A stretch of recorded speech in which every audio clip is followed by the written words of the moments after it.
Viewers, I doctor SBK. Lal welcome you all in my YouTube channel. मेरे YouTube channel में आपका बहुत बहुत स्वागत है। अगर आप इस चैनल पर नए हैं तो चैनल को लाइक, शेयर और सब्सक्राइब कर लें ताकि विभिन्न बीमारियों और उससे संबंधित इलाज से संबंधित जो वीडियो मैं इस पर डालते रहता हूं उसका नोटिफिकेशन आप तक आसानी से पहुंचे। आज हम आपके लिए लेकर के आए हैं कमजोरी के लिए टॉप 10 होम्योपैथिक मेडिसिन।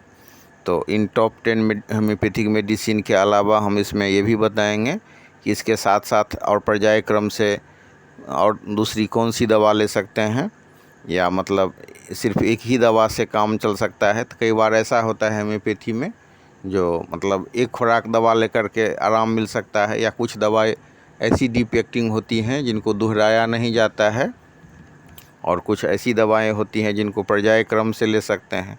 अलग अलग पावर की दवाएं होती हैं, कुछ मदर टिंचर में, तो कुछ पोटेंसी में, कुछ टिट्रेशन पोटेंसी में। तो आज हम देख सकते हैं कि जो मॉडर्न लाइफ स्टाइल है और फूड हैबिट है उस सब के कारण जो लोग कमज़ोरी से और तरह तरह के बीमारी से पीड़ित होते रहते हैं। और एक जगह अगर शरीर हमारा कमज़ोर है तो बीमारी भी हमको तरह तरह की बीमारी सता सकती है। कई बार पहले मानसिक कमज़ोरी होती है, फिर शारीरिक कमज़ोरी हो जाती है। तो कई बार हम ऐसा देखते हैं कि पहले शारीरिक कमज़ोरी हुई, फिर मानसिक कमज़ोरी हुई। कमज़ोरी एक ऐसा सब्जेक्ट है, एक ऐसा इशू है जिसको हम मतलब एक सीमा में नहीं बांध सकते हैं। या पर्याप्त नींद नहीं ले पाना, थकान, तनाव, अवसाद, अत्यधिक इंद्रिय संचालन, या जॉइंट पेन, या शरीर में विटामिन की कमी, या फिर हार्मोनल चेंज, या हार्मोन की कमी, या हार्मोनल इम्बैलेंस, या मतलब जेनेटिक साइकोलॉजिकल कॉज के कारण, या रोग प्रतिरोधक क्षमता में कमी के वजह से कमज़ोरी हो सकती है, या फिर कोई संक्रमण जैसे मतलब वायरल या बैक्टीरियल इन्फेक्शन हो गया उसके बाद की कमज़ोरी है। या कई बार वो मानसिक कारण भी होता है कमज़ोरी का, या स्नायु की दुर्बलता जैसी कारणें होती हैं। तो इस तरह से ये बहुत ही व्यापक सब्जेक्ट है कमज़ोरी का। कई बार जो ओल्ड एज के कारण वीकनेस होता है, या मतलब कई बार जो प्रसव सब होता है उसके बाद कमज़ोरी होती है। तो ये बहुत लंबा चौड़ा सब्जेक्ट है, इसीलिए वीडियो कुछ लंबा हो गया है। वीडियो को शुरू से अंत तक देखें और फिर जो दवा है, उपयोगी दवा है, उस पर हम चर्चा करते हैं। लेकिन हमेशा की तरह इस वीडियो में भी मेरा ये विनम्र निवेदन है कि आप कुशल चिकित्सक के निर्देशन में दवा लें और उसका समुचित जो डोज है वो उनके साथ समीक्षा करके लें, तो बहुत ही अधिक फ़ायदा होगा। और होम्योपैथी के माध्यम से कई बार हम देख सकते हैं कि लाइलाज जो कमज़ोरी है उसका भी बहुत अच्छा से इलाज हो जाता है। और भोजन में जो चाय, काफ़ी, तंबाकू या मतलब नशीला पदार्थ सब है उस सब के सेवन से बचें, या अगर सेवन कर रहे हैं तो धीरे धीरे उस सब चीज़ को छोड़ दें। सकारात्मक विचार रखें, पॉजिटिव थिंकिंग रखें, और ये विश्वास रखें कि आप इससे उबर सकते हैं। तो दवा आपको मदद करेगी, और लक्षण के हिसाब से अगर समुचित दवा पड़ जाए तो बहुत ही अधिक फ़ायदा मिल सकता है। तो आइए शुरू करते हैं। सबसे पहले हम चर्चा कर रहे हैं जो बहुत ही होम्योपैथी का पहला मेडिसिन है और कमज़ोरी के लिए भी बहुत ही प्रसिद्ध दवा है, चाइना। तो चाइना से शुरुआत करते हैं। चाइना में क्या होता है कि मतलब शरीर से रक्तस्राव हो रहा हो और उसके बाद कमज़ोरी हो, आँख के आगे अंधेरा छा जाए, या मतलब पाँव में ठन हो, पाँव टटाना हो, या पूरे पेट में गैस बन रहा हो उसके बाद कमज़ोरी हो, तो इस कंडीशन में चाइना दिया जाता है। और यह भी उल्लेखनीय है कि सिर्फ मतलब रक्तस्राव के बाद ही होने वाली कमज़ोरी नहीं, बल्कि कोई भी तरह का जो मतलब जो फ्लूइड है उसका लॉस के बाद जो कमज़ोरी होती है उसमें चाइना दिया जाता है। चाहे वो मतलब ब्लड का लॉस हो, या बीज का लॉस हो, या मतलब दस्त के बाद जो मतलब कमज़ोरी हो, तो उसमें भी चाइना बहुत अधिक फ़ायदा होता है। और दस्त के साथ भी बहुत सारी दवाइयाँ जुड़ी हुई हैं। तो आँख मूंद करके चाइना हम नहीं लें। चाइना के दस्त में हम देखते हैं कई बार कि दर्द वगैरह नहीं होता है और पूरे पेट में गैस बना होता है। तो इस तरह के कमज़ोरी में चाइना से बहुत अधिक फ़ायदा होता है। और उसके बाद हमारा मेडिसिन है कार्बोवेज। तो कार्बोवेज में कई बार हम देख सकते हैं कि पेशेंट का शरीर मोटा थुलथुल भी होगा और कई बार शरीर एकदम जीर्ण जैसा पड़ जाएगा, शरीर नीला पड़ जाएगा, ठंडा रहेगा, शरीर गर्म भी नहीं हो पाएगा। और कई बार तो ओल्ड एज के कारण जो वीकनेस होता है तो उसमें ये बहुत ही अधिक फ़ायदेमंद सिद्ध हुआ है कार्बोवेज। तो चाइना और कार्बोवेज दोनों ही पेट से संबंधित कमजोरी में दे सकते हैं, लेकिन कार्बोवेज के मामले में हम देखेंगे कि उसका गैस पूरे पेट में बनता है, जबकि ये कार्बोवेज के मामले में हम देखेंगे कि उसका गैस ऊपरी पोर्शन में बनता है। और चाइना के मामले में हम देखेंगे कि उसका गैस पूरे पेट में बनता है। तो इस तरह से हम दे सकते हैं। और कमजोरी से संबंधित एक और दवा है जो बहुत ही उल्लेखनीय दवा है, जिसके सेवन करने से लीवर का भी प्रॉब्लम सही हो जाता है, गैस का भी प्रॉब्लम सही हो जाता है और चिड़चिड़ापन भी सही हो जाता है और विल पावर भी स्ट्रॉन्ग हो जाता है, कॉन्फिडेंस को भी बढ़ाता है। तो वो दवाई है लाइकोपोडियम। इसमें भी शरीर लगेगा कि एकदम वृद्ध जैसा हो गया है, चेहरा पर भी झुर्री हो सकती है, पेशाब पीला हो सकता है, लीवर कमज़ोर हो सकता है और जो खाना खा रहे हैं वो नहीं पच रहा है। लेकिन लाइकोपोडियम के मामले में है कि उसको हम बहुत जल्दी नहीं दोहराएं और मतलब अगर कम पावर में है तो उसको हम 3 से 4 दिन ले सकते हैं और इस तरह से हम कमज़ोरी को ठीक कर सकते हैं इस दवाई के माध्यम से। तो कार्बोवेज, चाइना और लाइकोपोडियम गैस से संबंधित जो कमज़ोरी होती है उसमें दे सकते हैं और इसमें बदहजमी वाली भी शिकायत हो सकती है। लाइकोपोडियम के मामले में हम देख सकते हैं कि इम्पोटेंसी का भी सिम्टम्स इसके साथ मिला हो सकता है। तो अगर हम कार्बोवेज को अगर 30 पावर में देते हैं तो सुबह शाम 3 से 4 बूंद देते हैं और उसका जो डोज है सो 3 से 4 दिन लगातार देना चाहिए और जब फ़ायदा हो जाए तो एक बार दे देना चाहिए कार्बोवेज को और उसके बाद से एक दिन अल्टरनेट करके देना चाहिए। अगर कार्बोवेज से पूरा फ़ायदा नहीं हो रहा है तो कार्बोवेज को चाइना के साथ पर्यायक्रम से दे सकते हैं। इस तरह से हम इस दवा का सेवन कर सकते हैं। अगला दवाई है हमारा कैलकेरिया फॉस। कैलकेरिया फॉस के मामले में हम देखेंगे कि कोई बीमारी हुई और उसके बाद कमज़ोरी हो रहा है, या मतलब जो लीन एंड थीन जो बच्चा है उसमें एनीमिया भी हो सकता है। उसमें भी हम देख सकते हैं कि हाथ पांव ठंडा रहेगा, भोजन पच नहीं रहा है और उसका जो बाँह एकदम लटकता हुआ रहेगा। कमज़ोरी के कारण जो हम देखेंगे कि मतलब कई बार उसके शरीर में कैल्शियम की भी कमी हो जाती है, या मतलब जो सीमा है, एगो जो लिमिट है, लिमिट से ज़्यादा काम करने के बाद कमज़ोरी हो, तो इस कंडीशन में कैलकेरिया फॉस देते हैं 30 पावर में और 3x में, 6x में, 12x में, ये सब संभावित पोटेंसी है।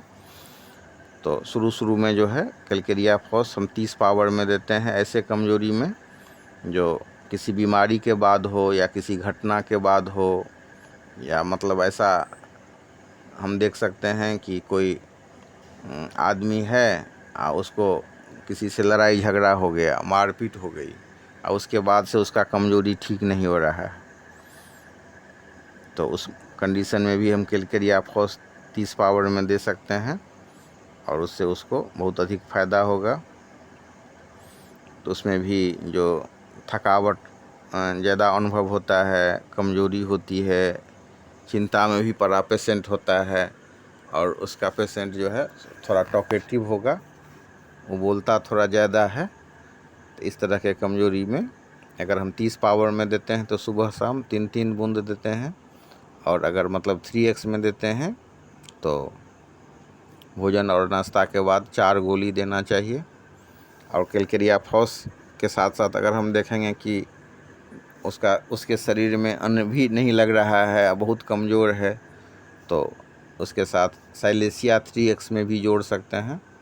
तो इस दोनों को मिला करके दे सकते हैं, कैलकेरिया फॉस 3X और साइलेशिया 3X को शुरू में देना चाहिए। तो ओल्ड एज का वीकनेस हो या बच्चा का वीकनेस हो या किसी बीमारी के बाद वीकनेस हो, तो कैलकेरिया फॉस 3X में भी दे सकते हैं और 30 में भी दे सकते हैं। 30 पावर में अगर देते हैं तो सुबह शाम 3 से 4 बूंद देते हैं, और जो पूरा फ़ायदा हो जाए तो उसके बाद 200 पावर में एक खुराक दे करके दवाई को बंद कर देना चाहिए। फिर हम अगला जो दवाई हमारा है वो है एसिड पिक्रिक। जो स्नायु दुर्बलता के लिए, न्यूरेस्थेनिया के लिए बहुत ही प्रसिद्ध दवा है एसिड पिक्रिक। इसमें कुछ जो प्राइवेट पार्ट से रिलेटेड जो सिम्टम्स है वो भी उल्लेखनीय है, जैसे कि मतलब पेनिस में बहुत अधिक तनाव अनुभव होता है, पेशाब जल्दी लगता है, और किसी प्रकार का दिमागी मेहनत करने में आदमी अपने आप को सक्षम नहीं पाता है, वो अनायास थक जाता है और उसको बहुत सारा जो ट्रबल सब महसूस होगा, कितना तरह का कष्ट वो अनुभव करेगा। खास करके जो ऐसे प्रोफेशनल हैं जिनको कि ब्रेन का बहुत अधिक यूज करना होता है, तो जैसे मतलब टीचर है तो उसको पढ़ना होगा और पढ़ाना होगा दिन रात, वकील है तो उसको जो क्लाइंट सबके साथ माथापच्ची करनी है, कोर्ट में पैरवी करनी है, न्यायालय में पैरवी करनी है, विद्यार्थी है तो उसको तो स्ट्रेस रहता है। टीचर तो एक सब्जेक्ट पढ़ा करके निकल जाता है, लेकिन विद्यार्थी को मान लीजिए कि आप 9th 10th की बात करें तो कितना सारा सब्जेक्ट है, या फिर मतलब हायर क्लास में भी लें तो कितना पेपर देना होता है। तो जो मैंने स्टूडेंट है या मतलब वकील है या फिर डॉक्टर है या मतलब टीचर है, तो इस सब प्रोफेशन में बहुत अधिक मानसिक श्रम की आवश्यकता होती है। तो ऐसे मामले में हम एसिड पिक्रिक दे करके उसको फ़ायदा पहुंचा सकते हैं। और मतलब अगर हम तुलना करें तो इसका तुलना हम नेट्रम कार्ब से कर सकते हैं, थूजा से कर सकते हैं, मेडोरिनम से कर सकते हैं। पिक्रिक एसिड का भी जो पेशेंट है उसको मतलब वो गर्मी बर्दाश्त नहीं करता है और ठंडा से उसको मतलब लाभ मिलता है। और मतलब जो परीक्षा के समय में जो विद्यार्थियों को सिर दर्द हो जाता है और दिमाग एकदम थका होता है, तो उस समय में दिमागी कमजोरी हो या शारीरिक कमजोरी हो, एसिड पिक्रिक को 30 पावर में अगर हम दे दें सुबह शाम, तो 2 से 3 खुराक देते हैं हम, 3 बूंद का डोज, तो बहुत अधिक फ़ायदा होता है। और जैसा कि हमने अभी चर्चा किया है कि इसका हम तुलना नेट्रम कार्ब से कर सकते हैं। तो नेट्रम कार्ब में मतलब इतना नर्व अफेक्टेड नहीं होता है, लेकिन हम फिर भी देखेंगे कि गर्मी के मौसम में उसको बहुत कमज़ोरी होगी, गर्मी के कारण उसको दस्त हो सकता है, गर्मी के कारण कमज़ोरी होगी, गर्मी के कारण वो थकान उत्पन्न होगा। तो उस कंडीशन में हम नेट्रम कार्ब देते हैं। और नेट्रम कार्ब का एक उल्लेखनीय सिम्टम्स है कि उसका पेशेंट को दूध नहीं पचता है। तो इसी हिसाब से जो मतलब साइकोटिक पेशेंट हो, जो मियाज़्म के आधार पर जब हम दवा का सिलेक्शन करते हैं, तो गर्मी से होने वाली कमज़ोरी में मेडोरिनम भी है, सल्फ़र भी है और थूजा भी है। लेकिन ये जो मेडोरिनम सल्फ़र थूजा है, इसको हम त्रिक में दे सकते हैं। त्रिक में देने का मतलब है कि पहले संडे को हम मेडोरिनम दिए, दूसरे संडे को हम सल्फ़र दिए, और तीसरे जो संडे है उसमें हम थूजा दिए। और ऐसा हम 1 पोटेंसी में करते हैं, तो इससे बहुत अधिक फ़ायदा होता है। और इसके बाद अगर हम एसिड पिक्रिक का 1 से 2 खुराक दे दें 30 पावर में, तो बहुत अधिक फ़ायदा होता है। लेकिन हमेशा की तरह मेरा मानना है कि आप दवा किसी कुशल जो चिकित्सक है उनके निर्देशन में करें। फिर अगला दवा है हमारा सेलेनियम। जिसमें कमजोरी के साथ साथ जो गुप्तांग हैं या मतलब भौं हैं या कांख का बाल है ये भी झड़ता है और पसीना की भी शिकायत हो सकती है। थोड़ा सा भी मेहनत करे नहीं आदमी कि उसको थकान अनुभव होने लगता है, उसको लगता है कि हम अब एको काम पूरा हुआ नहीं तो हम दूसरे काम को कैसे कर सकते हैं। इतना थक जाता है कि एक काम भी वो मान लीजिए कि उसको 10% या 20% भी नहीं कर पाता है, तो फिर वो दूसरा और तीसरा काम को कैसे करेगा, तो अपने आप को बहुत अक्षम पाता है। इसके साथ साथ उसका विल पावर भी डाउन हो जाता है। और इसमें भी हम इसकी भी तुलना हम नेट्रम कार्ब और एसिड पिक्रिक से कर सकते हैं कि इसमें भी जो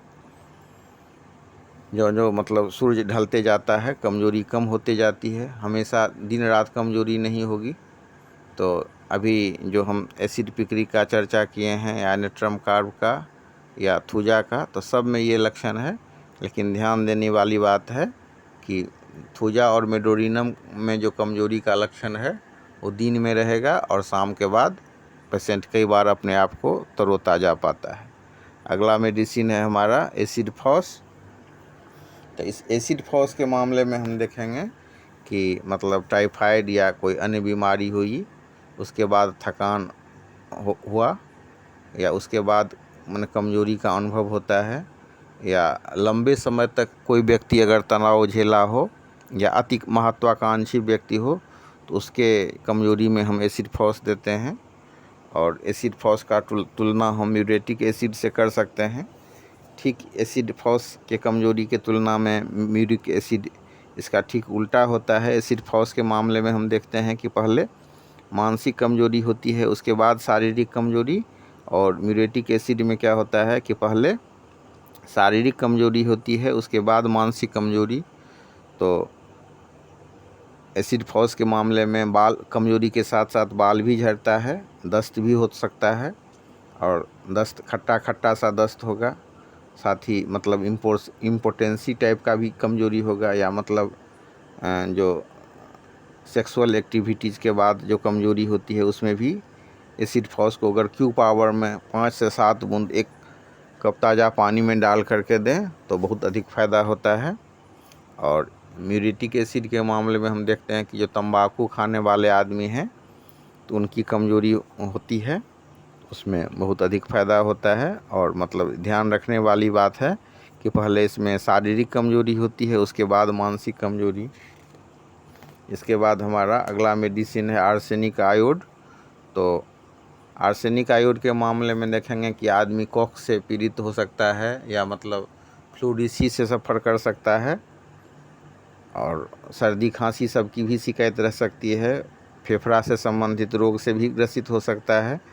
तो उसमें क्या होता है कि भूख ठीक से नहीं लगती है, और मतलब जनरल वीकनेस के लिए भी इसको हम यूज कर सकते हैं। लेकिन मतलब अगर हम लंबा समय तक यूज करें इसको तो पेट उट खराब होने का डर रहता है।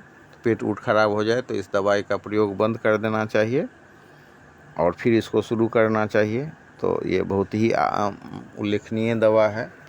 ऐसा मतलब पेशेंट जो हार्ट प्रॉब्लम से सफ़र कर रहे हैं तो उनको भी हम आर्सेनिक आयोड दे सकते हैं भोजन के बाद। और उसके साथ साथ कुछ दवाई जैसे क्रेटगस, अर्जुन और मतलब रोल्फिया जैसी दवा के साथ अगर हम दें हार्ट प्रॉब्लम में तो बहुत अधिक फ़ायदा पहुंचाता है। अब अगला दवा है हमारा जेल्सीमियम। तो इसमें डलनेस, ड्राइनेस और डिजनेस होता है, सर दर्द भी होता है, बीपी कम हो जाता है और थकान अनुभव होता है, काम करने का मन नहीं होता है, सुस्ती बुखार जैसा लगता है। तो उस कंडीशन में जेल्सीमियम अगर हम 30 पावर में दें सुबह शाम 3 से 4 बूंद तो बहुत अधिक फ़ायदा पहुंचाता है। इसके अलावा हम आज आपको बताएंगे कि अगर मतलब जो दवाई है पोटेंसी वाली, उसके साथ साथ कुछ मदर टिंचर वाली दवाएं हैं जैसे जिनसेंग क्यू, इसको हम अलग से भी मतलब अगर भोजन के बाद अगर 10 बूंद करके दें सुसुम पानी में तो बहुत अधिक फ़ायदा होता है। इसके अलावा एवेना सेटाइवा क्यू है, इसको भी हम भोजन के बाद 15 से 20 बूंद देते हैं 1 कप गर्म पानी में तो बहुत अधिक फ़ायदा होता है।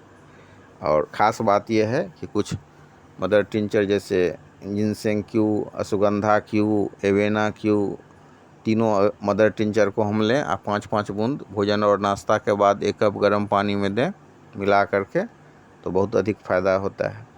इसके बाद एक दवा है, ख़ास दवाई है हमारा जिंक बिलोबा क्यू, तो इसको भी देने से 1 कप गर्म पानी में 10 बूंद देने से भोजन नाश्ता के बाद, तो शारीरिक और मानसिक दोनों तरह के कमजोरी में फ़ायदा होता है। तो इस तरह से हम